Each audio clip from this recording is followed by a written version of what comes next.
Tonight on Joy News Prime, government makes available 1 billion cedis in soft loans to help businesses struggling as a result of the coronavirus pandemic.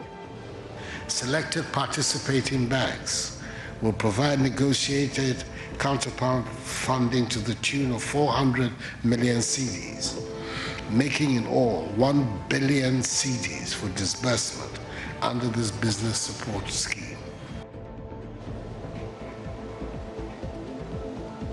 The finance minister is hopeful the stimulus package will help turn the economy around. Your Excellency, permit me at this point to express our appreciation to the Governor and his team at the Bank of Ghana for working with us to put in place the Bank of Ghana's asset purchase program, which will invest in government's COVID-19 relief bond program. We'll hear from the trade associations how much of that they believe will stimulate them. Also in the bulletin, all members of Parliament and their spouses to undergo COVID-19 screening as part of efforts to protect members of the legislature. Directed on the authority of the Parliamentary Service Board, the clerk and Parliament's medical officers to liaise with appropriate institutions to immediately conduct testing for all honorable members and staff of the Parliamentary Service for COVID-19. I request your cooperation in this enterprise. The screening comes as Ghana's coronavirus cases near 6,000 with a death toll of 31 and the Ghana Health Service announcing a review in its treatment protocols.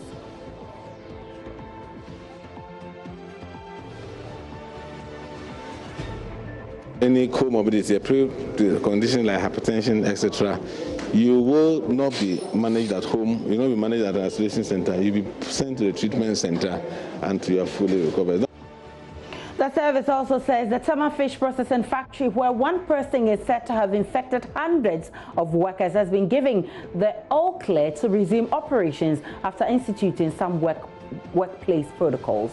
So let me say that as I speak today, for the 695 positive cases, the result that has come is that 624 are negative. Also, there's some advice coming from Parliament on one of the ways to curb the spread of COVID-19. We only talk about droplets from talking like I'm doing, or coughing or sneezing. But what about kissing? And in business, Printing firms demand government pays 6-month debt owed them to save their businesses from collapse. If our workers are now at home, you don't have money to pay them, so you want government to come to our aid. What you owe us, you should come and give us the money. So. Then on to some good news story. COVID-19 patients from Jamang who have recovered got a rousing welcome when they returned to the community.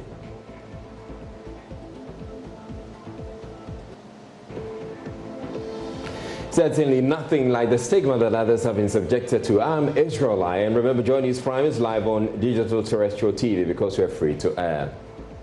And my name is Aisha Ibrahim, coming to you live from our studios in Kokomlimla on digital address GA0992539, also on DSTV channel 421 and GoTV channel 144.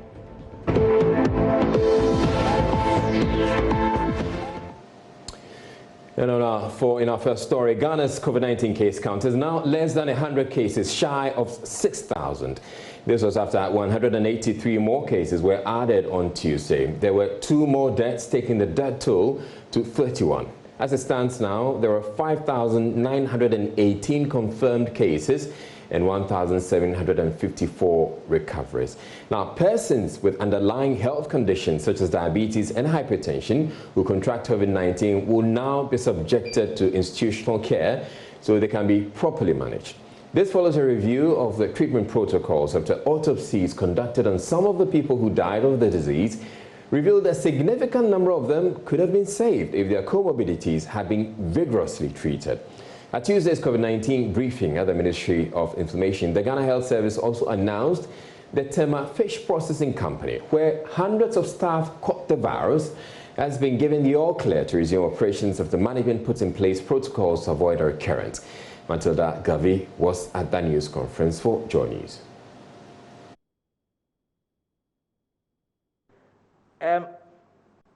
the Tema one is about a factory.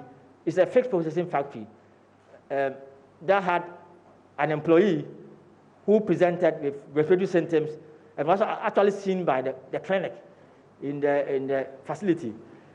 So they took samples and was asked to go home. And then after about more than a week, the results came. So when the results came, they actually identified her contacts. And then at that time, they had 219 contacts. So there was initial tests that were done. And then to get a broader view of what is happening in the factory, that has a population of 1,300. They tested everybody in the factory. So what came out was that initially it was 533, but finally it was 693 that tested positive, 695 that tested positive in the facility. So the rest were negative. So what was our approach to handling this? And the idea was immediately the factory was closed down. And then it was assessed to look at the gaps that exist in such a facility. And one thing which was very obvious that for such a facility, you could see that the employees were much more than the space. That was one obvious thing. The other thing was that the social or physical distancing was a challenge. Then they also have issue about, they have a canteen, and you can see that social distancing is not also being practiced in the canteen. So they have a table that 6 people sit on. So it tells you that there's so much closeness. They also have a bus that carries them around. And social distancing is also not practiced in that bus. Then they have what they call a turnstile. It's like before you enter the factory, you have to go through it. So it's an entity that can actually transmit infection among. So that was the Ghana Health Service talking about the fish processing factory in Tema and the protocols that have been put in place. We'll have to bring you the entire package a little later, but let's move to this other story where the former member of the Armed Forces Revolutionary Council, AFRC, Major Boachie, retired, has been released from police custody after he was arrested for allegedly saying there will be civil war should the Electoral Commission compile a new voters register.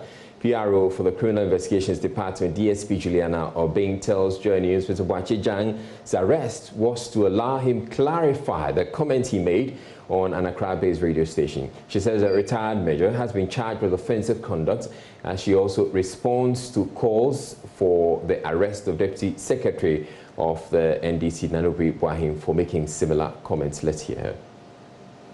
So Major Boachie, retired, was arrested today in connection with statements that he made sometime last week, Thursday, on Adiachi Ebia show, morning show, hosted by Kwame Nkrumah Kesia, that's on OKFM.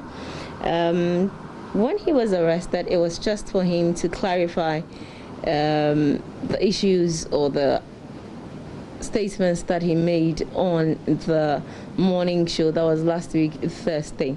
As we speak, Major Boachie is on bail.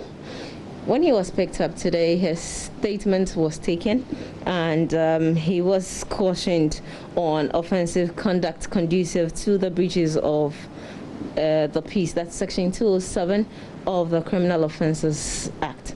Like I said, as we speak, Major Boachie, retired, is on bail, and he will be arraigned before court.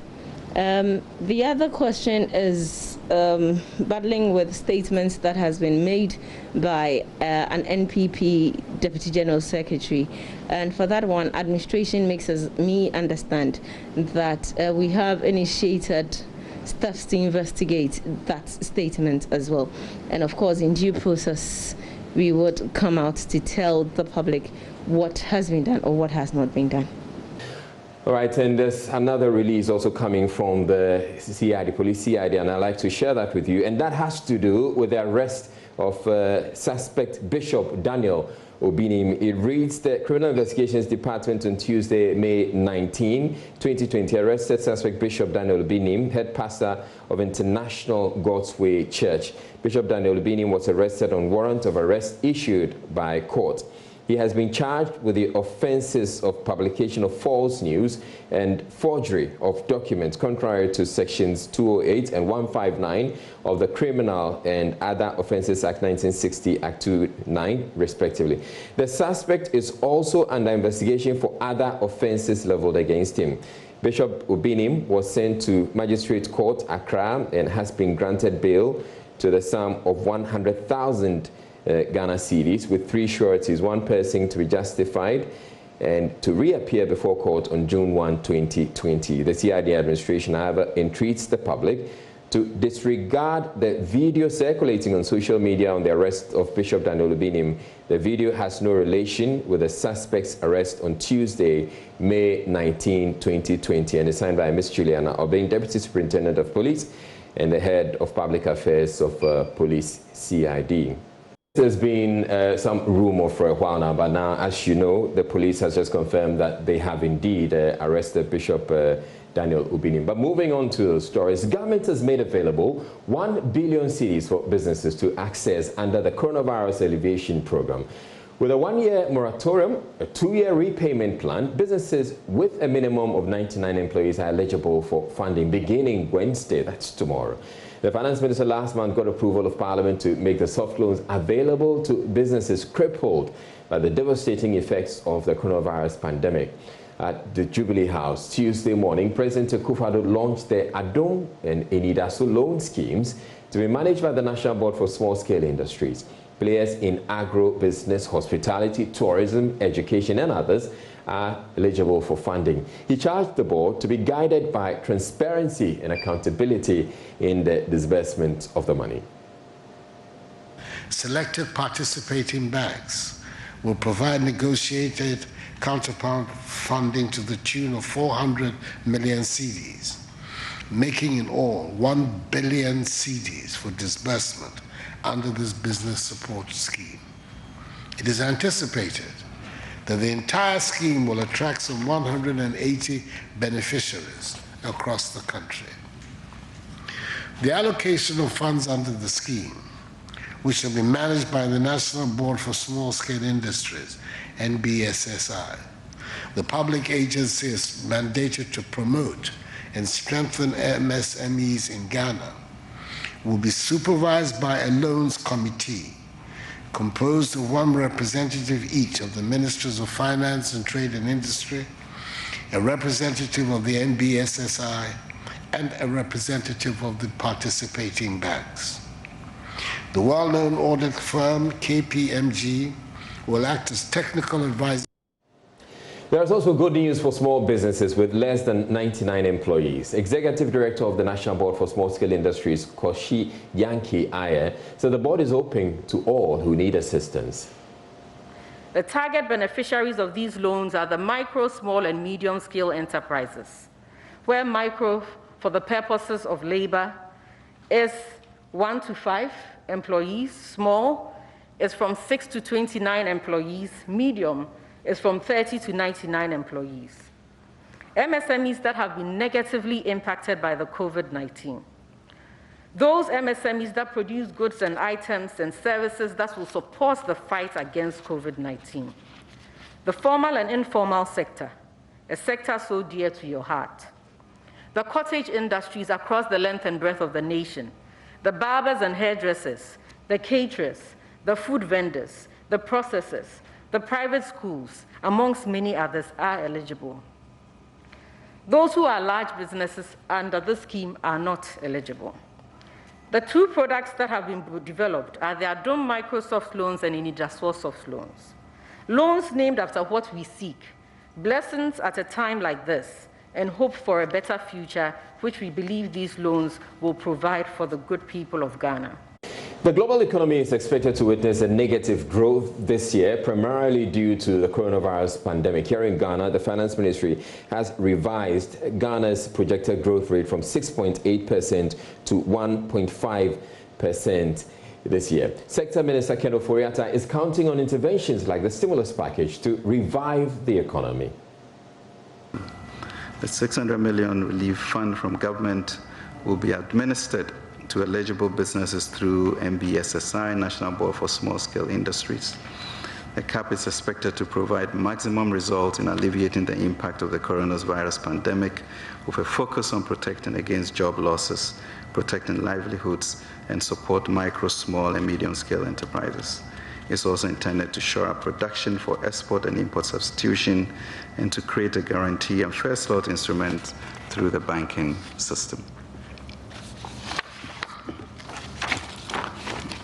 Your Excellency, we hope and expect that the sacrifices being made by government in this coronavirus period will impact positively in the many families and businesses whose livelihoods have been threatened by this pandemic. Mr. President, you have stated that you want to build a country that is optimistic, self-confident, and prosperous, with a strong and thriving democracy in which mutual trust and economic opportunities exist for all, irrespective of background. This promise is for a Ghana that works, as you have said, and given each and every one of us the opportunity to improve our lives. And finally, Mr. President, you have stated that you have unshakable faith that our country, the Black Star, has a future that will be secured by the enterprise, creativity, and hard work of the Ghanaian people. The Parliament will Wednesday, 9 a.m., conduct COVID-19 screening for all MPs as well as their spouses. The exercise is to curb the spread of the virus among members of the legislature. 10 MPs and 5 members of staff had gone into mandatory quarantine before the House went on recess after arriving in the country from trips abroad before the borders were shut.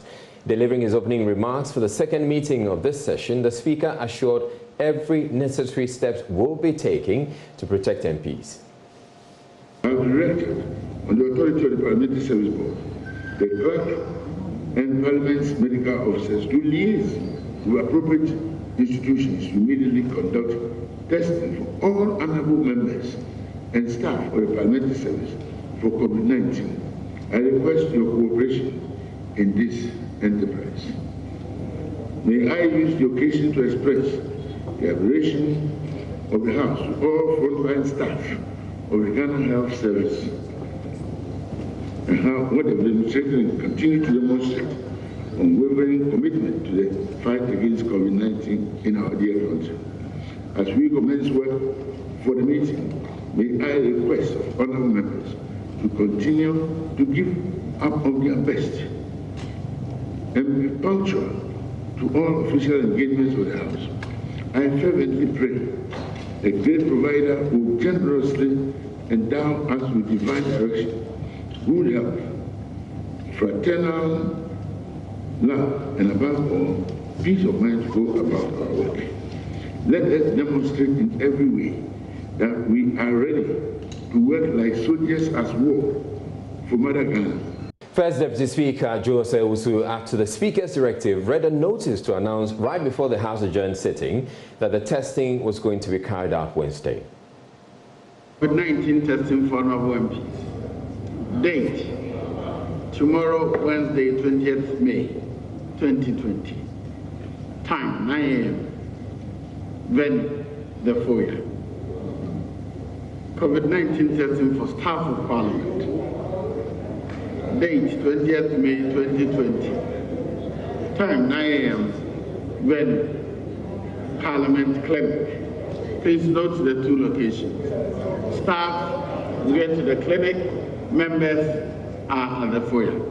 Majority Leader Osechi Mensah-Bonsu and NDC MP for Tamale Central, Yunusa Hussaini, encouraged all MPs and their spouses to participate in the screening exercise. To remind ourselves, as we just read, that members of Parliament will have to subject themselves to testing tomorrow. It's in the foyer, 9 o'clock. Foyer and the staff in the clinic of the House. Speaker, so I do so that you take an adjournment. And for tomorrow, the second motion for adjournment, 10 o'clock. And 3 members to make themselves available for the testing tomorrow. Thank you. Well, let's stay a little longer in Parliament, where Second Deputy Speaker of Parliament, Alban Bagbin, is urging government to put on TV evidence of death from COVID-19 as a sure way to convince people to believe that COVID is real. get people to start adhering to measures aimed at containing the spread of the disease? I want to see on TV some evidence of death admissions, because when you state that this number of people are there, but they have not seen anything like that. Because I'm giving you a feedback. It's not from me. I'm giving you a feedback. And as leaders and government, what we do here is to give you a feedback. So you don't need to be emotional. You don't need to, like somebody is not believing you and that kind of thing. It's just a feedback I'm giving. Well, we met so many people and they say that, they keep on saying that people are dying, and we have never seen any of them. I believe that you apply the various strategies and measures according to the situation and the people you are living. I was expecting even a shock therapy. I believe in that in situations of this nature. You need a shock therapy to put the people, to wake them up from slumber and let them know that the COVID-19 is real. But Minister for Parliamentary Affairs, Osechi Mensiboso, disagrees with the suggestion, warning it could rather encourage stigmatization. Here we are talking about stigmatization. The one person who contracted the disease and came out triumphantly, who thought that he should be in a position to espouse his own status so as to make people believe in him. As we speak today, people are even afraid to associate with his own kids. That's the other side of stigmatization. So people get to know that maybe I have lost a family member due to coronavirus. To the extent that perhaps maybe I went to visit the person before he died, he or she died. I may be a suspect, even though I've tested twice and come out by God's grace triumphantly that I'm home. Mr. Speaker, so we need to be careful and we need to be consistent in our thinking that this is where we want to go as a nation. Well, the second Deputy Speaker of Parliament, Babing, had another admonition, this time against kissing. He believes the Health Minister should take it up as part of the public education on containing COVID-19. Mr. Speaker, another area we haven't added, we only talk about droplets from talking like I'm doing, or coughing or sneezing. But what about kissing? Yes. Kissing also. Minister, you have done what? You have stopped kissing. I'm not too sure about that. The word is not social distancing now. It's physical distancing. No social distancing. In our society, we don't have these social classes. But you've been doing it to your wife. Mr. Speaker, so we need to add such things. It's not just the closeness, it's not just the sneezing, it's not just the coughing, but even kissing transmits the disease. Away from Parliament, it was an ecstatic moment for some families and friends and the entire Apegoso township in the Sojaman district when news broke that all 12 residents who tested positive for coronavirus have recovered and coming back home. A mini deba was organized to welcome them officially to the town, wishing them well and also educating the public on the need to stay safe and prevent the spread of COVID-19. And pageantry was overwhelming as family people poured powder on the recovered patients. 5 of the 12 recoveries are Ghanaians, while the 7 are Indians who worked at the Afcon construction company. The Deba was organized for the 5 Ghanaians resident at Apegusu. Even though they have been officially welcomed to the community, some of them expressed worry over the initial stigmatization faced. They caution that the virus is real and that people should take it serious and follow all the safety precautions. They have been sharing some experiences with Joy News.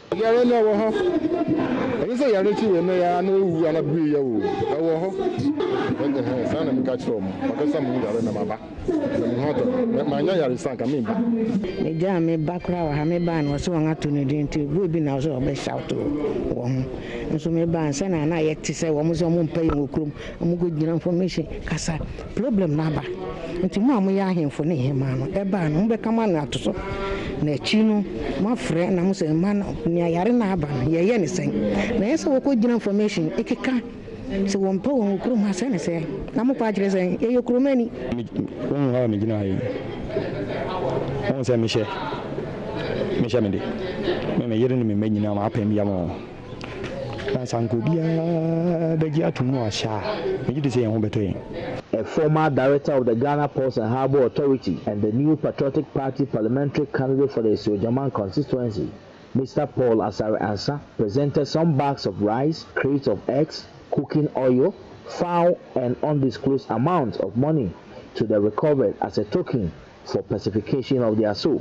Mr. Paul Asare Ansa said they have initiated many moves to curtail the spread of the COVID-19 in the Sojaman constituency. He called on the constituents to be vigilantes of COVID-19 in the Sojaman constituency. Who contracted the disease? 355 contact tracing and testing were made. Out of that, 12 tested positive. Today, all of them have recovered. We didn't record any death. We have produced about 40,000 and distributed them. We are producing 60,000 more of nose masks. It is a law now in Ghana, and we expect the police to enforce it for everybody to wear it. We have given nobody excuse. I can say emphatically, with the records available to us, that Sojaman is free from COVID-19. And we are going to ensure with concrete measures, as I've spoken about, with the compulsory wearing of nose mask and other things that we are going to enforce. We are going to make sure that nobody introduces this sickness again into Sojaman as was done. The Omankrado of Akwemu Adontin traditional area, Nana Dede Akwe II, advised the people of Apekusu against stigmatization. The test results came.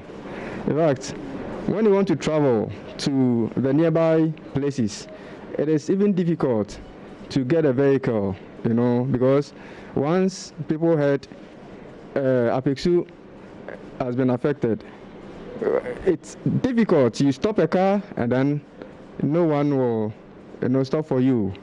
My advice to the people is that we stop stigmatizing against the affected, since it can even lead to a different issue that will create a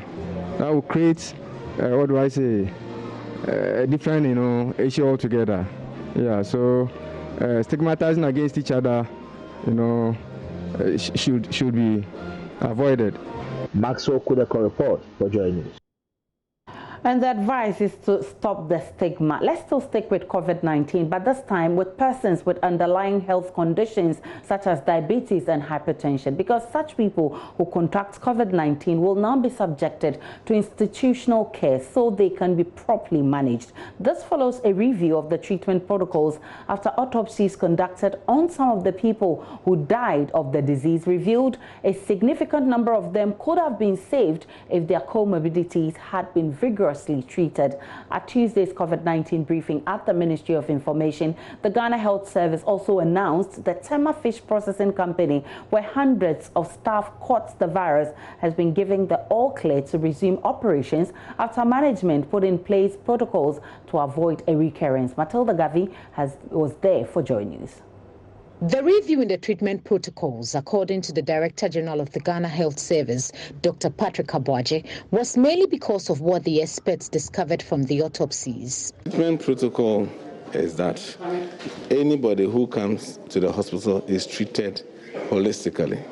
If you are diabetic, if you have hypertension, if you have COVID, they will all be treated. So nobody, we have physicians there, we have we have all the disciplines in our treatment centers who manage all these cases in its entirety.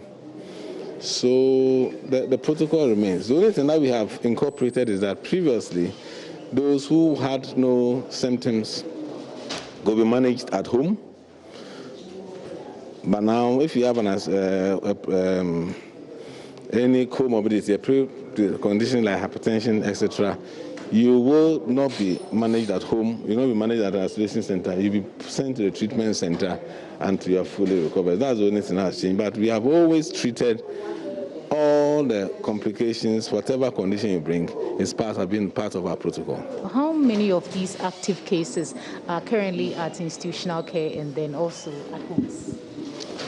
This morning, the data I have is that we have across the country about 336 cases in our facilities. Head of Disease Surveillance, Dr. Franklin Asiedu-Bequin, revealed more than 100 more workers were found to have COVID-19 at the Tema Fish Processing Factory, where the president said one person infected 533 people. He, however, says a significant number of the workers have since tested their first negative and on their way to full recovery. Initially, it was 533, but finally, it was 693 that tested positive. 695 that tested positive in the facility. So the rest were negative. So let me say that as I speak today, for the 695 positive cases, the result that has come is that 624 are negative and only 7 are positive. So it tells you that 95% of the people who were positive are now negative. So now we are trying to move the 7 to our isolation center in Pentecost facility. But let me say that these are all asymptomatic persons. And what we are doing is that if you look at these 695 persons, they were scattered across Accra. So all of them don't live in Tema. So they living in Ashama, Lojokuku, and the rest. So what we've done is that we have reallocated them to their districts to identify the contacts and do the follow-up. So that's being done. The Obuasi municipality, according to the Ghana Health Service, remains the Ashanti region's hotspot in the COVID-19 pandemic. He says voluntary mass testing for high-risk groups such as drivers and traders has begun so the spread can be contained. In very high-risk areas, Obuasi has very densely populated communities like Bahabobomi, Tutuka, Central Market, Einem, Asankore, Wawaso, Bumpe, Kunka. So these are highly densely populated communities that the focus is to see whether we can pick some positives in that community. Then we are also going to do mass voluntary testing among certain at-risk groups, including taxi drivers and food vendors. So that's by way of trying to address surveillance and contact management in Obuasi. KCCR is the main lab that does testing, but they have been under a lot of stress. Until recently, they were testing most part of northern Ghana.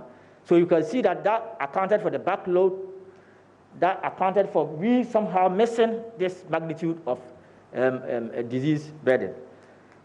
But when we went there, they had challenges that they needed extraction kits, which DG and the ministry is trying to get it provided. The Obuasi municipality has no treatment center at the moment, but government says steps have been taken to identify a 100-bed facility to be used. For Joy News, Matilda Gavi, Accra. And my name is Aisha Ibrahim. Still to come in this bulletin, printing firms demand government pays 6-month debt owed them to save their businesses. Our workers are now at home. You don't have money to pay them. So you want government to come to our aid. What you owe us, you should come and give us the money. So details comes up in business shortly.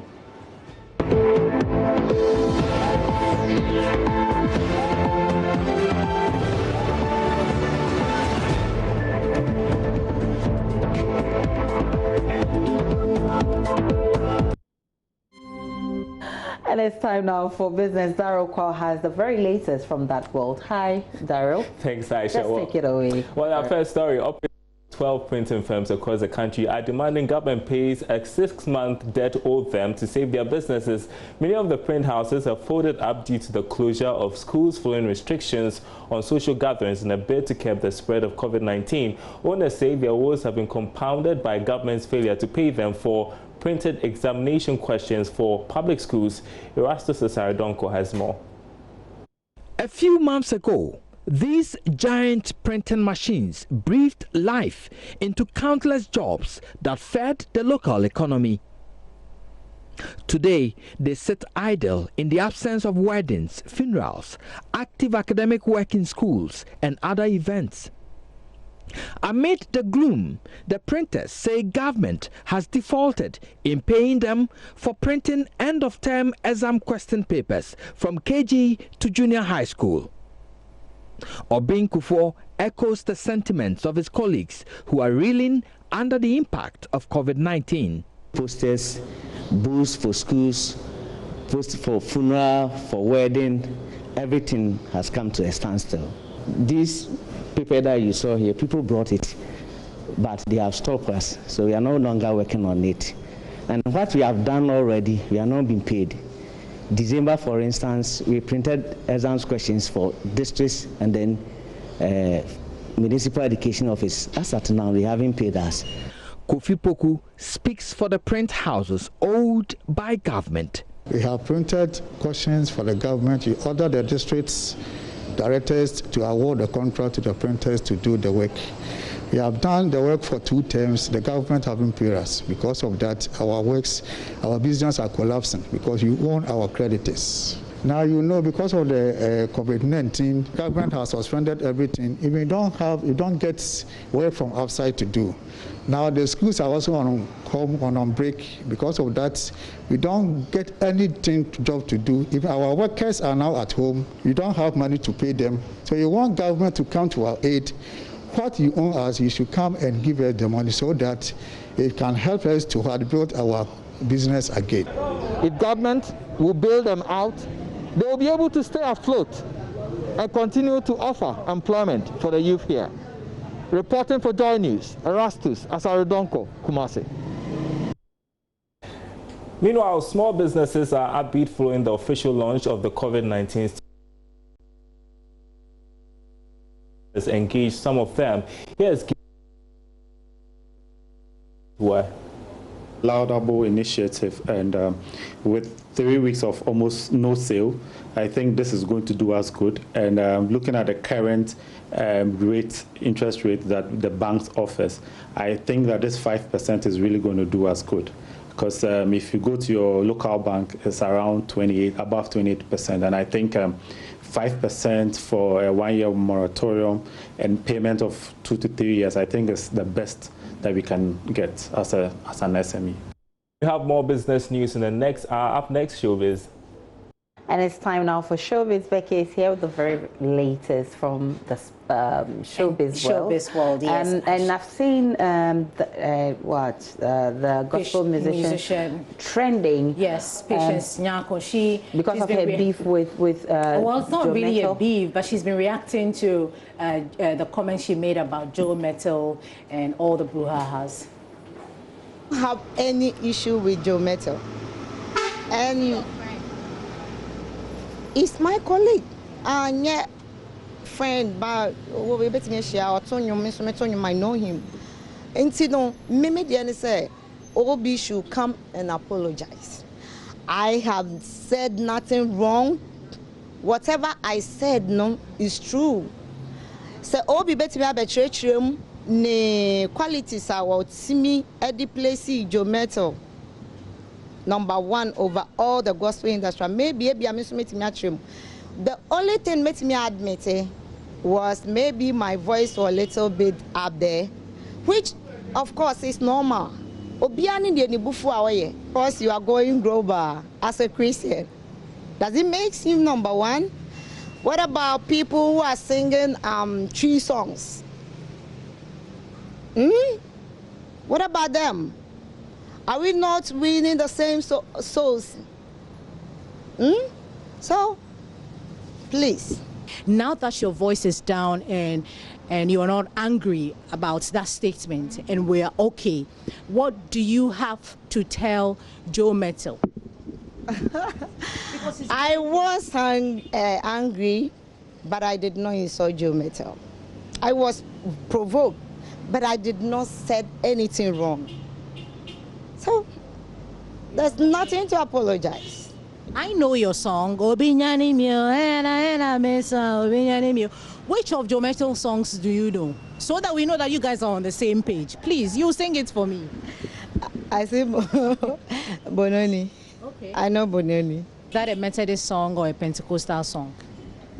What do you mean by this question? I'm asking you because you say Joe Metal and Pentecostal and Methodist also quote. And it's now I say Joe Metal has about 40 songs now. No, it was actually a research that Ghana Weekend put together, and it's online. Joe Metal have about 40 of his songs. You know what? You can ask 60 to it for it to make 100 songs. Which of them do you know? Don't push me. Thank you.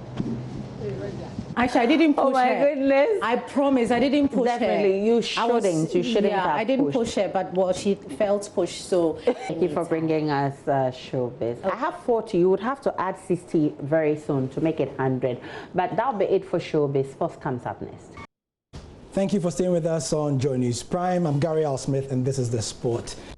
Fred Papo, former Ghana Football Association Vice President, is urging stakeholders not to rush in taking decisions as regards the resumption of the Ghana Premier League. Don't forget that the league has been suspended, like many others around the world, due to the novel coronavirus. If we want to go the German way, we must test the people like they did, we must monitor the people like they did, we must have facilities in place, we must get counseling, all other things in place. If we are we able to do that? Can we do that? Do we have the capacity to do that? Those are questions to ask. Fine, if you play the enclosures, generally it means you are protecting the fans from getting infected or spreading infection. That is fine, that is acceptable. So definitely, there are serious things that we would have to study critically. We need a lot of very good impartial discussion with a lot of expert input before we can take decisions around the resumption of the league, the nature and the form of the league and things like that. And I'm sure I hope the EFA leadership will create that an opportunity for people to dialogue and bring ideas so that we'll find the best way of going about our league in the midst of COVID-19 and then even beyond. And still talking about that interview that Godwin Atram had this weekend with Nathaniel Ato on the Joy Sports Link. This time, we tell you about what he felt about missing the 2006 World Cup in Germany. You recall, in the run-up to that World Cup, he had played quite a role in the qualifiers, but he says he has no regrets. Believe me, I've never regretted. Not going to the World Cup? No, not at all. Not at all. The World Cup is the biggest stage in the... It's the biggest, but I play also under 17 World Cup. Okay. Yes. So I've never regretted for not going to the World Cup. But the Senior World Cup is a bigger stage. You admit it is a bigger stage. Yeah. But a lot have been there. Yeah. And where are they now? Okay. This is one thing you also need to think about. So if it's not meant to be, there's nothing you can do. You can't kill yourself, but life must still goes on. Okay. I qualified the country to the World Cup for the very first time. I've been successful. Because this is what we have been yelling for so many years. We won the African Cup. Look at the great players. Yeah. Mohamed Polo, Adolf Amma, Aule Kwe, Isaac Akwe. Name them, Ofe Ansan. Name them, Opokunti, Abdul Razak. What was the last thing for them to do? Is to qualify the country to the World Cup. They won the African Cup for how many times? 3 or 4 times. Consecutive times. They were just crying to what? Put Ghana to the World Cup. Abedi Pele. Name them great players. They couldn't do it. We came and did it. That's why Ghanaians, all the time, you mention Appiah's name. That's why. But are you talking about old players? Compare them, the great players who have won the African Cup and things with us? No, they have been ahead of us. But because of what? We were the first group to qualify the country to the World Cup in the history form. It has never happened. So you are content with that? I'm very content. I'm very content. I see. And because that's what has been happening. Yeah. People will play, qualify, and another will play the tournament. So if you are not there, must you kill yourself? No, but what you have to do is to stood up and work so hard from behind to succeed. And you did that. And I did that. Man says he can't come and kill himself, right? Sarah. Interesting. must you kill yourself? Maybe you must kill yourself for today's edition of PM Express. It's coming to us at 9 p.m. Aisha, thank you for your time. And definitely, you just don't want to miss that show. But don't kill yourself for PM Express only tonight, but for the other days too, because it's just a show you need. And that'll be it for us. Thank you so much, Gary. Viewers will catch you up at 9 p.m. And that'll be it for those of you watching on Joy Prime. The news continues on Joy News.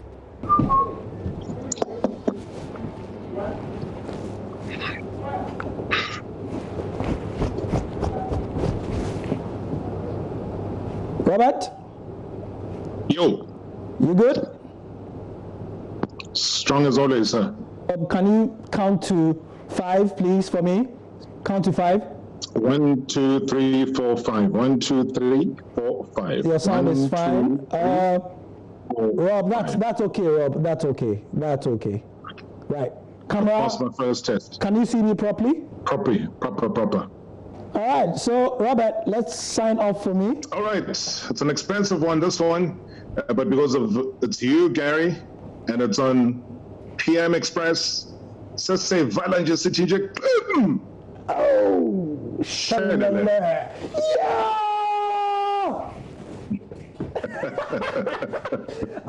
We've got a show in about 3 minutes. We've got to go. All right, so let's talk tomorrow, right? Cool. All right, be safe. Bye. Cheers.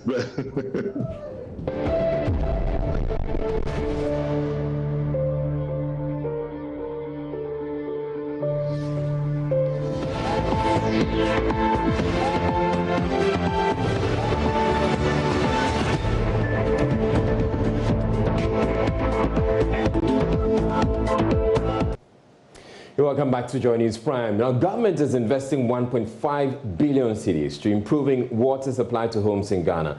Managing Director of the Ghana Water Company Limited, Dr. Clifford Brima, who disclosed this on Joy Prime TV's morning show, Prime Morning, says work on these projects came to a halt because of the coronavirus pandemic, but should resume shortly.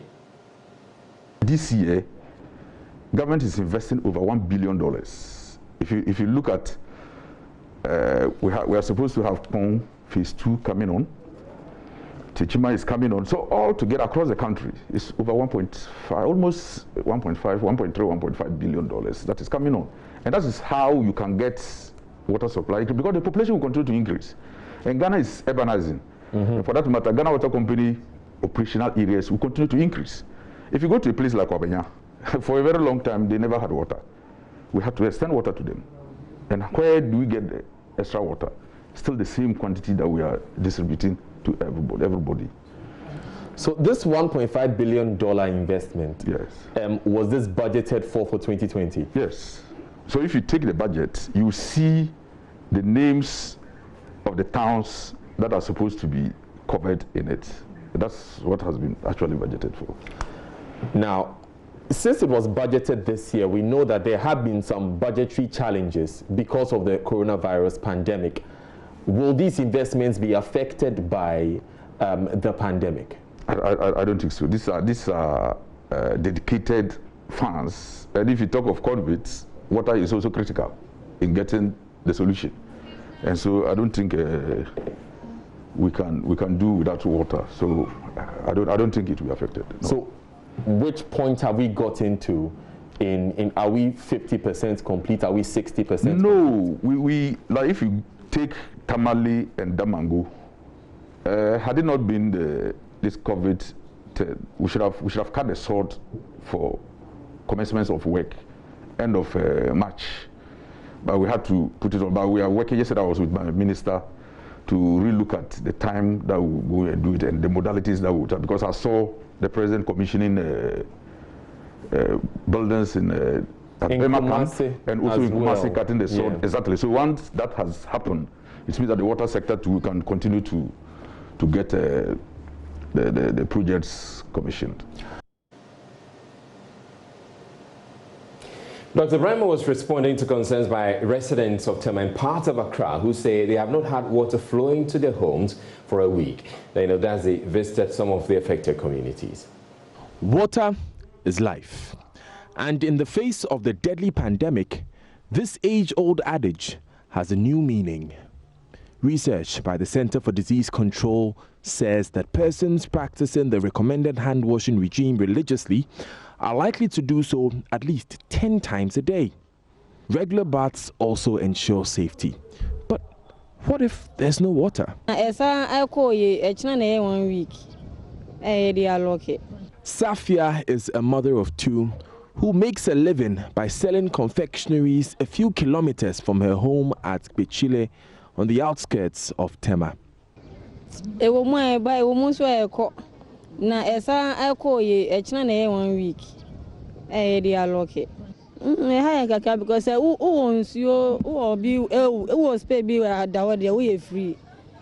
we need a drink. Erratic water supply on any day is a huge inconvenience, but with COVID-19, its consequences are even dire. This bicycle repairman has had to sacrifice his bath. Say 2 times, once. We go name time I ever. On my news and say be a for 2 days, 1 week. So you name. So I was say, who wants to cry their own manager and ask our coachima and our baby. Oh yeah, open so now when you be there was say okay, so be borehole, say reservoir, say manhole, now what's that? So that is what is happening. If we want more poly tank, ukonye be about ton aboard in the amount. Say be a kofo gallon 60 pesos, not the amount 80. If you got the amount 1 cedi, but you see, shortage of water until we are there obeto. So that is what is going on. For bar operator Comfort Awuno, the scarcity of running water means the disease is going nowhere and her business remains on its knees. First now, you can't see a sense of free no. You nyasa. To say 3 days. I feel obia to monsieur. By Oma anopa kosi no me wo kwa ebia obema gallon bienu. First no muton my 80 pesos, 60 pesos, see almost 80 pesos. It's any 3 days ni ya chia ye nyensuo. Mi wo ina de huhuru nsa ho bet. Mi ni nsuo am de begu.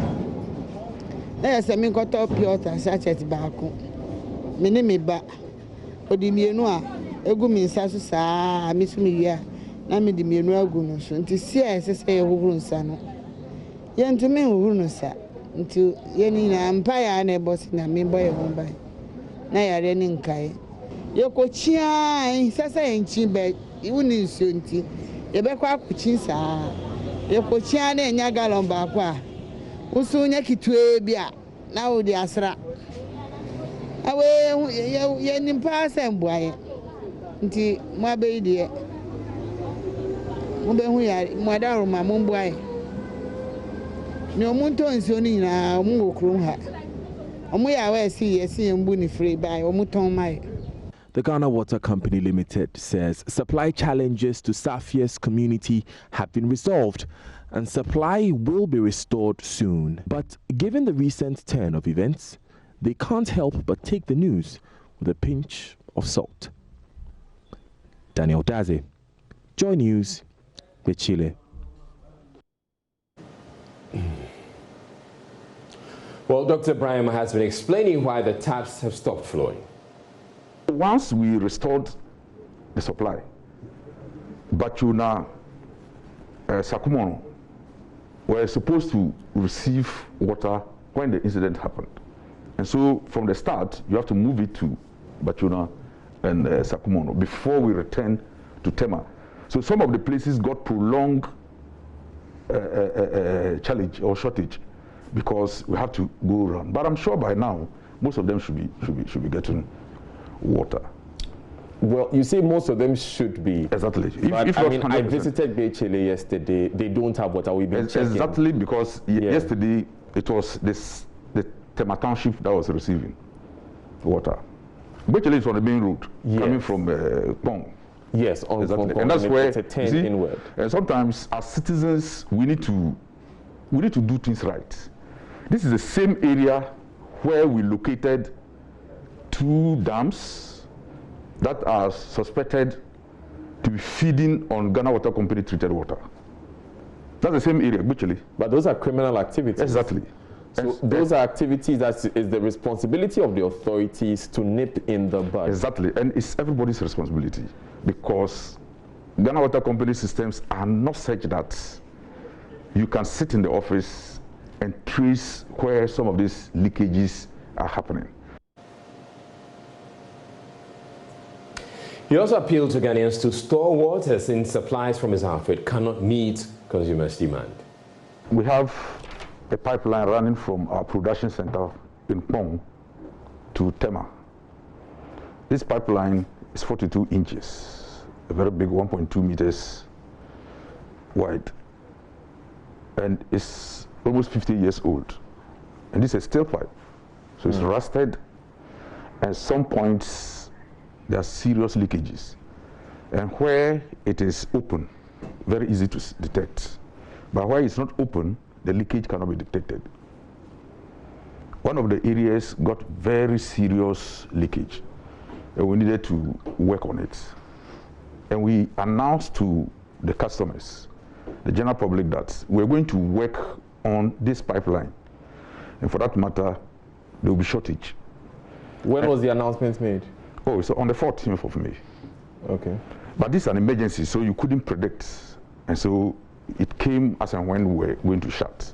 But mostly we ask customers to store water. When you get to my house, as the MD of Ghana Water Company, I never feel I will not get out of water. So I have storage that can take me for a number of days. And we keep on hammering it to our customers. Areas where they might not have storage are these high-level developed countries. But for a developing country like ours, storage is a necessity. A total of 27 illegal immigrants have been arrested at the North Joint Border Post in the Ketu North municipality of the Volta region. The immigrants, made up of 14 Nigerians and 13 Nigerians, were confined to a DAF truck with a Nigerian registration number, which transported onions into the country 3 days ago. The immigrants have since been handed over to the Port Health authorities for initial health checks, after which they would be escorted to the Ghana Immigration Service headquarters in Accra for the appropriate legal action. The Aflao Sector Command of the Immigration Service, in partnership with other border security agencies, also intercepted 84 parcels suspected to be Indian hemp in the last 5 days at unapproved routes on the Ghana-Togo border in the Ketu South municipality. The Volta Regional Immigration Commander Peter Claver Nantu Esquire says his outfit will soon start prosecuting culprits of border crimes to serve as a deterrent to others. You might be aware that my men have been able to do interceptions, including petroleum products, including narcotic drugs, including all sort of things that should not cross the border. They have done that at odd hours, normally after 12 midnight. We're a bit amazed when this dawn, my Ghana Sector Command intercepted a vehicle that had 3 days ago transported onions from Nigeria to Ghana, offloaded, and was on its way back to Nigeria, and had 27 non-Ghanaians hidden in the vehicle. But for the vigilance of my men, they would have outwitted everybody at a time when His Excellency's directive is still effective. Because the people lay flat in the vehicle to camouflage as if it was an empty vehicle. But like I said, I want everybody out there to know that my men are professionals and are trained for some of these detections. So we want to send a notice that with the recalcitrant behavior of the Okada boys and other people who facilitate the illegal entry of these illegal immigrants, coupled with their nefarious activities, that the Volta region, the regional command, will ask from next week, start prosecuting such people. We will want to start by sending signals that if you didn't know that immigration can prosecute in the Volta region, we are capable and able.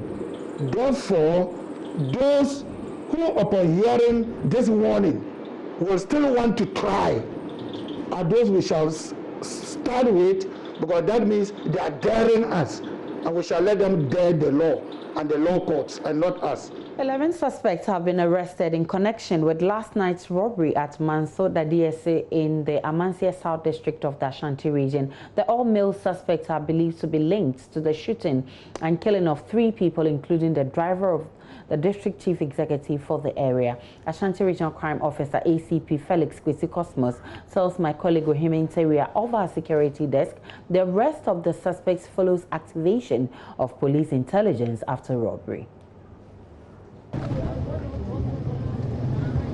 The farming community has been thrown into a state of mourning following the killing of 3, including 60-year-old resident Kwame Danso. The attack, which occurred at about 7:25 p.m., saw residents running for their dear lives. The attack, which occurred about 7:25 p.m., saw residents running for their lives as the robbers fired indiscriminately. This farming community became a target for a group of armed robbers who stormed this community with arms. A 60-year-old man, Kwame Danso, was resting on a bench here when the suspected armed robbers opened fire on him, killing him instantly. He's not the only one killed by the armed robbers, but 2 others, including the driver of the DCE for Amansia South, was also shot in the process. Armed with AK-47 assault rifles, the robbers pursued their target, who is a goat dealer. Elvis Enin tells Joy News the robbers demanded he hand over gold and cash in his possession. Around 7:40. My office, I'm balancing. My pomia, I'm balancing and some close. And we saw me preoccuped, and who is a member. Attending for the Miensa Abu office for them. A true Namuka true Namakosukra almost as kind of a and a cavoca Namakodi true or some enough for Naminda for no, I did to know it's symmetrical. And almost I'm say, me good and a Missika never no heifer. Inti na me balance inti na me save no I mean tumu I mean be at ho aha nto me na makwase o onto ne save no e da ho inti na me nsa na ba yera na ba ku pie e na e car na me nu me tena ba ko di tu no etibiso e na ba ko abura me save no man me go ra mato ne skaka ho mo e side nyina de ko inti anra asemesi yera no. Ushemwa sikabe say na omofa any good say. Okay. Scan any the scar ana ho ni any good amaton me kabuma be na 260 million all cities.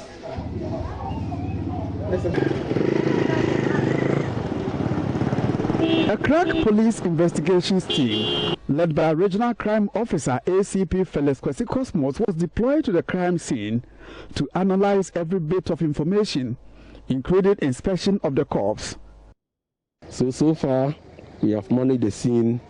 We've interviewed possible witnesses or those who might have been having information to give to the police. So far, we have also come to the mortuary to come and see those who lost their lives. We've also talked to one survivor who has given account of how the whole incident happened. It's now that we are going to sit down to analyze the pieces of evidence that we collected so that we can see the way forward. Regional Crime Officer ACP Felix Kwesi Cosmos briefed Joy News on the operation. Yeah, so far we have picked some suspects, about 11 of them. We are going to screen them and then we take it from there. Wow, this is so quick. Yeah, obviously, because we had informants. As soon as the incident occurred, we alerted our informants, so some pieces of information began trickling in. So we had to add fast to pick up some suspects to go and interrogate them further. So how many people have died so far, and how many people maybe injured in the process? Yeah, so far 3 people are dead and 1 person sustained injury. But now that victim is in stable condition. We have just talked to him. I'm grateful. From Mansour Diase in Ashanti region for Joy News, Oyini Interior reporting. Sola Tuna Kalba Divisional Police Command has confirmed a 60-year-old man, Yakate Somate, has murdered his wife after accusing her of infidelity. Speaking to Joy News, the Sola Divisional Police Commander, De Graft Ama Ej, revealed that a former assemblyman of Tuna, Francis Vaudier, who doubles as an uncle of the deceased, lodged a complaint accusing Yakate Somate of murdering his senior wife in the bush. He said a post-mortem has been conducted and the body has since been handed over to the family for burial. Yakate Somate is, however, in custody, assisting with investigations. The body was inspected, and we found out that he hit the lady in the head with an implement and the eye also. Yeah. And for that matter, he had a head injury at the back of the head, which the medical term we call it the occiput. And then he died on the spot. Information from the complainant, who was a former assemblyman by name Francis Budi, indicated that he had been series of quarrels between them over this issue. But all this while the lady has been denying, and that is not true. Even looking at her age of 57 years. And the lady too could not, the suspect also could not pinpoint either it's Koju or Yao. Okay. But only that he was doing that on suspicion. The corpse was taken to Sola Hospital, where postmortem has been conducted, and the body has since been released to the Benin family for burial. The suspect is in custody at Tuna police station as I speak. Tomorrow, early in the morning, he will be put before the district court for processing. Because this is a case that is trial in indictment, and it has to start with the lower court. Butchers in Kumasi are still divided over the selection of a leader despite the announcement of a chief butcher by head of the Zongo community in the Ashanti region. 2 factions have clashed over a successor after the demise of chief butcher last year. Incidents of violence have been recorded in connection with the feud, prompting the Regional Security Council to intervene. Mahmoud Mohammed Nuruddin reports. Acting in my capacity as the Serkin Zongo and the rightful custodian of that tradition, I've appointed and installed Alhaji Mukhtar Baturi as the Serkin Fawa, as the chief butcher of Ashanti region. In October 2019, the Council of Zango Chiefs installed Alhaji Muntari Baturi as chief butcher to succeed the late Alhaji Musa Bawa Tanko. Some butchers at the abattoir were, however, unhappy about the choice and refused to recognize the new leader. Confusion broke out subsequently and left 6 persons injured. Chief of the Zongo community, Alhaji Sultan Omar Farouk, who customarily is mandated to install a chief butcher, reaffirmed Alhaji Baturi for the position. I repeat, I the Serkin Zongo, I have appointed and installed Alhaji Muktari Bature as the Serkin Fawa, the chief butcher of Ashanti, to succeed the late chief butcher, my dear brother Alhaji Bawa Tanko, who passed on sometime in October last year. We urge all the Butchers Association at Mayanka, Abattoir, to come together and sustain this tradition. For any people or society which abandon their good tradition may not reap its future benefits. However, some members of the Butchers Association have elected a parallel leader in the person of Ibrahim Wahab Tikuma. Leaders of the group want traditional and political authorities to step in. This country needs to develop, and this country needs, and before we will develop, our leaders in this country must see the truth and speak the truth. This particular issue, the regional minister, we are appealing to the regional minister to come out strongly and boldly to say the truth. We are doing business here. We are not doing any tribal, any custom tradition here. No. Alhaji Bature is calling for calm amid the disagreement. I am calling the other butchers to forget about the past. It's already gone. We should talk about the present tense. Serki Asri has told me as a chief butcher, they should all come again and we all work together. And forget about differences. Butchery work is for all of us. They should come and do it together and get prosper. Meanwhile, a 3-member committee set up to investigate the matter has submitted its report to Regional Security Council for implementation. A report by Mahmoud Mohammed Nuruddin. And joining us, Joseph Opoku-Gakpo has won the International Award for Leadership in Agricultural Journalism by the International Federation of Agricultural Journalists and U.S. agricultural firm Altec. The annual award recognizes excellence and leadership by young journalists. The IFAJ is the largest organization of agricultural journalists in the world with membership from more than 50 countries. Joseph was nominated for the award by the Ghana Agricultural and Rural Development Journalists Association, and he beats competition from colleagues all over the world to pick up the prize. Listen to President of International Federation of Agricultural Journalists, Owen Roberts, and President of Alltech, Dr. Mark Leons, presents the award to Joseph Opoku-Gakpo at a virtual meeting. We appreciate you being here too, so you can announce the award winner this year.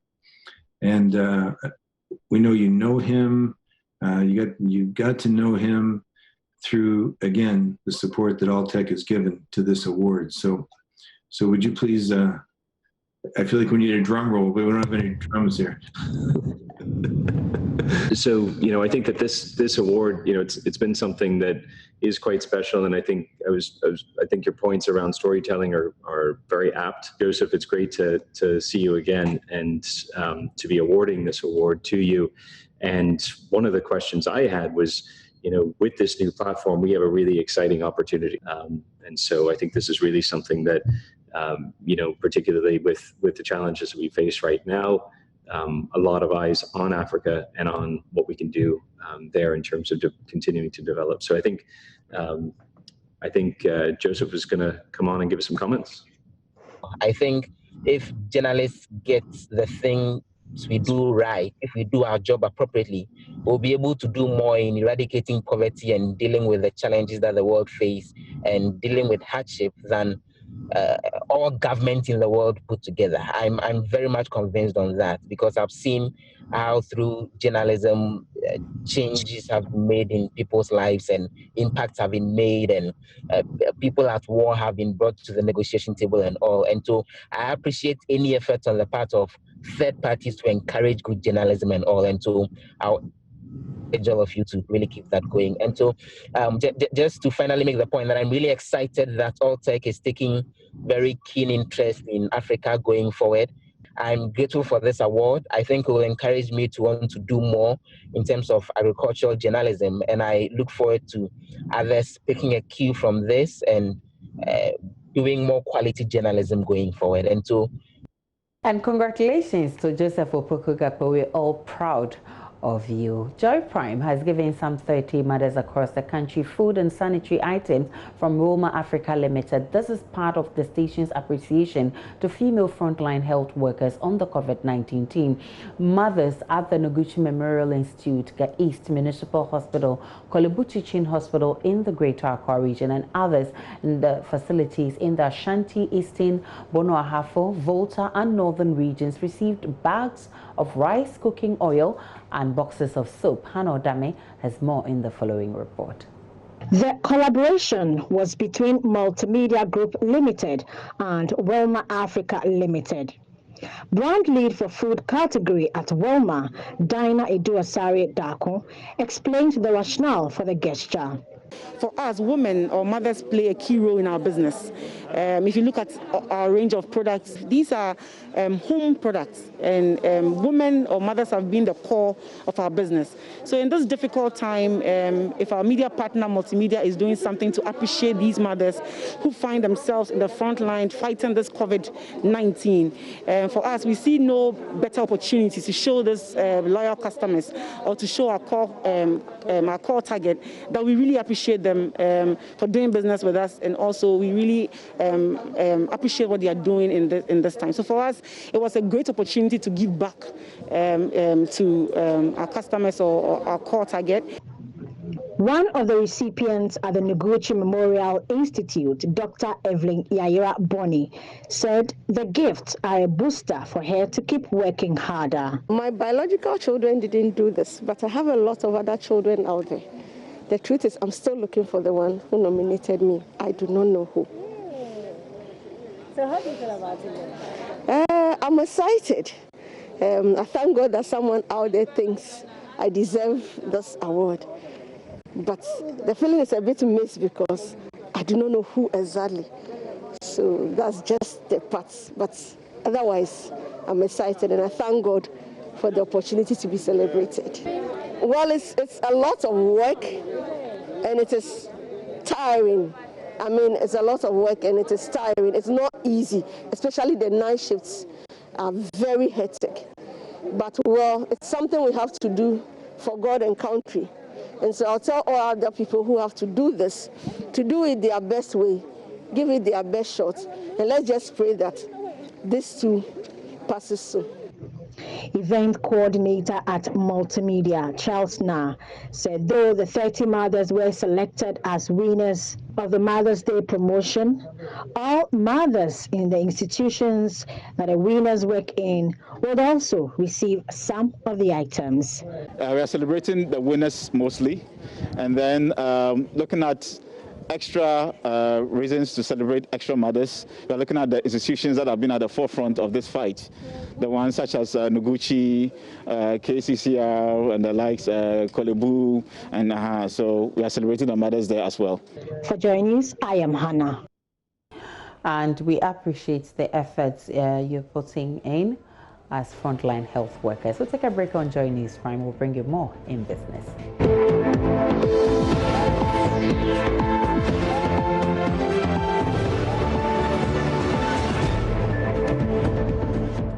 Welcome back to Joy News Prime. One time for some more business news. And Chief Executive Officer of the Ghana Cocoa Board, Joseph Boahen Edu, has expressed concern over the destruction of cocoa farms by illegal miners at Osino in the Fantiakwa South District of the Eastern Region. Mr. Edu witnessed the destruction firsthand when he led a team from the board on a tour of cocoa farms in the area. Meanwhile, farmers there are asking for the reclamation of the cocoa farms from illegal miners going forward. There's more in this report. The aerial view of cocoa farms at Osino in the Fantiakwa South District in the Eastern Region reveals gullies caused by desperate illegal miners thirsty for gold. This remains a new trend as some cocoa farmers are sacrificing their lands in exchange for cash. Chief Executive of Cocoa Board, Joseph Boahen Edu, paid a visit to these sites. This used to be a very young cocoa farm, but now everything is gone. They just destroyed everything. They devastated this land, and then the cocoa, which is the backbone of the country. So more or less the economy of the country that is being destroyed. And these are clear saboteurs. Yet you have recalcitrant citizens who are, still bent on engaging in illegal mining, if the backbone of the economy is destroyed, then what is the fate of this country? It's sad. Farmers are not interested to give their land. The next time they go to their farms, the farms had been already invaded and then vandalized. You know, we cannot have a lawless society. Ghana's cocoa sector remains the backbone of the economy, considering its huge contribution to GDP. Samuel Tetekopo is a cocoa farmer who owns swathes of cocoa lands. He believes now is the time for Cocoa Board to help farmers reclaim their lands. It's very painful. It's so hurting. My concern is that we should be able to ensure that once they even take that land and do their mining or whatever it is, we should be able to get them to replant trees to reclaim the land. The activity of galamsey operators are one of the major challenges faced by cocoa farmers and the cocoa industry at large. The menace threatens to undo the investment made by government to modernize cocoa farming and increase yields. So far, the eastern region, where the CEO witnessed the incident, and the western, north and Ashanti regions are the worst affected by illegal mining. I'm Charles Aite for Joy Business. Now, the total value of mobile money accounts held with commercial banks at the end of June this year saw a significant increase. Its value now stands at 3.9 billion cedis compared with 2.7 billion for the same period last year. George Rafe has the breakdown. These figures were captured in the latest data from the Bank of Ghana covering mobile money transactions in the country. It shows that in terms of transactions done on just mobile money, the value reached 33 billion Ghana cedis ending March this year.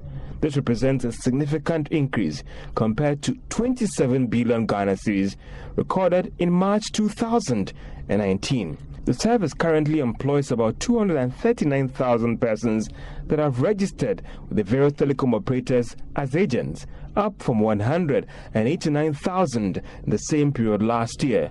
Latest numbers may support claims that the country might be ready for going cashless, looking at the volume and the value of transactions on mobile money platforms and the fact that majority of institutions now would want to explore electronic channels and means to transfer money to other parties or call them their loved ones. Government, for instance, has announced that from June this year, payment for government transactions will be done through electronic means. This is part of efforts to go cashless as a country. The same data from the Bank of Ghana showed that almost 2,000 transactions were done on the mobile money interoperability, valued at 166 million Ghana cedis, ending March this year. The number of debit cards issued by banks stands at 4.5 million as at the end of March this year.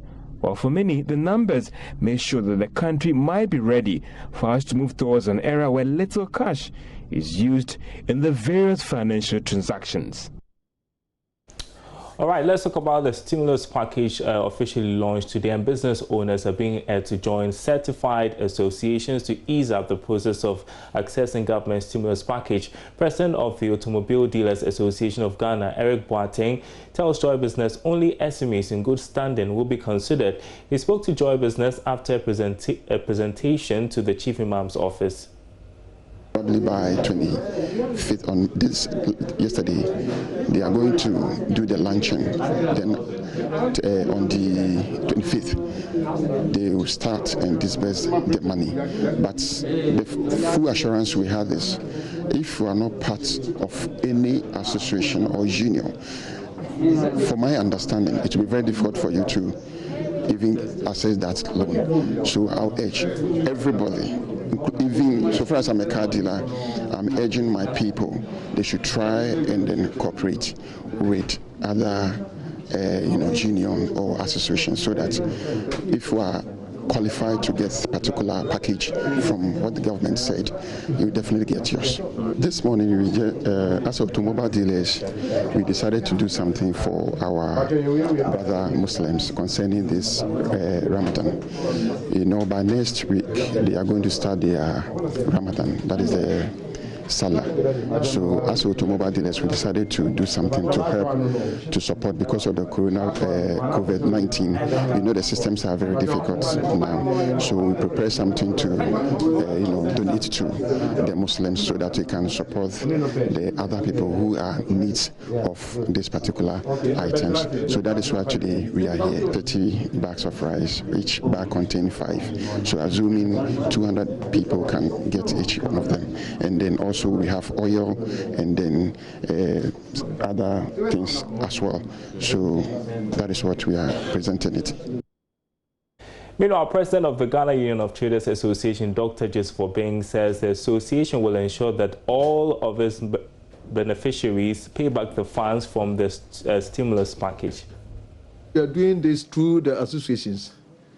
First, government want to formalize the informal sector so that we're joining groups like the existing groups and all that will help government to build data, necessary data and all that. And also for the membership itself to do the necessary due diligences on this fund so that it will not be that somebody is going to just misuse this fund. So we are going to take care of ourselves in this regard. It should be our duty, our mandate to safeguard even our own integrity. The fact that this is a novelty that the government is doing and all that, the onus lies on us to make sure that this project works. Tonight, crude oil trading around $34 a barrel. Let's take a look at how we are ending trading today on the market.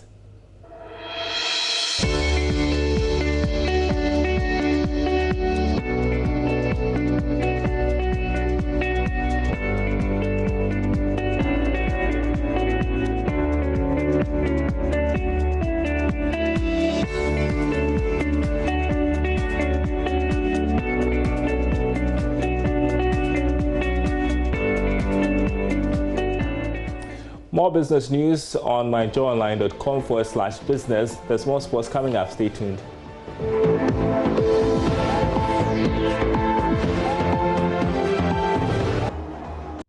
Gary Al Smith here with the second part of the sport. Thank you for your time.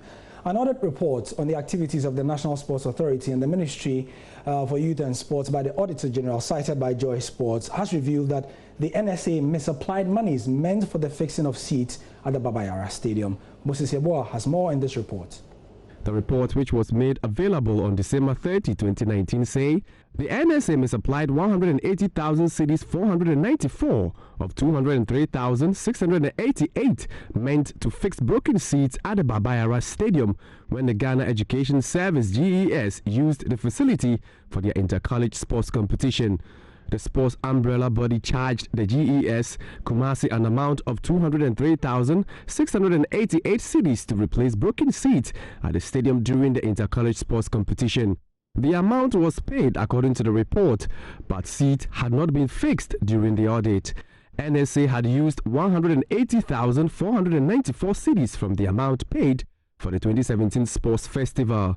The money should be refunded, the sports recommended. Auditors also noted that the Ministry of Youth and Sport did not have a policy on operations and maintenance of the stadia, and NSA did not also have a plan to operate and maintain the various stadia. Also of interest from the audit is the fact that management of Ministry of Youth and Sports and NSA did not have monitoring and evaluation strategies to evaluate performance of the various stadia to ensure their physical and financial sustainability. TK Akono is still in the Black Stars job but is yet to play any competitive game. How is he going to fare? Former Black Stars international and his former teammate Godwin Atram believes he's got a mentality and attitude to get the job done. I would like to congratulate my senior coach, Coach CK Akono, for this appointing aspect of a Black Star coach. I want to urge him that he got what it takes to do the job. He should stay focused, determine very well, and whatever that he feels that it will help him as a head coach, he must go all out and do it. He's the coach, he's the man, he can turn things upside down. He can do it. He should believe that he can do it. And I believe that he can do it because he has been there. He has been there. The mentality in Germany is very big in football. It's very big in football. So I want to urge my senior man that you should go all out in whatever that you are doing. With prayers, we are behind him and he will succeed. That's it for the sport. Thank you for your time. In 4 minutes, we have PM Express. For the bulletin, I'm Israeli anchoring from home. And in a bit, we're bringing you PM Express, the sports edition, with Peter Drury, Gary R. Smith, and all the rest of the guys. Do stay tuned in. Over to you, Aisha. It's been nice doing this with you, Aisha. Definitely. And it's football after COVID-19. So, yes, you want to stay and watch PM Express. My name is Aisha Ibrahim. For more news, log on to myjournline.com for all the updates. Enjoy the rest of your evening.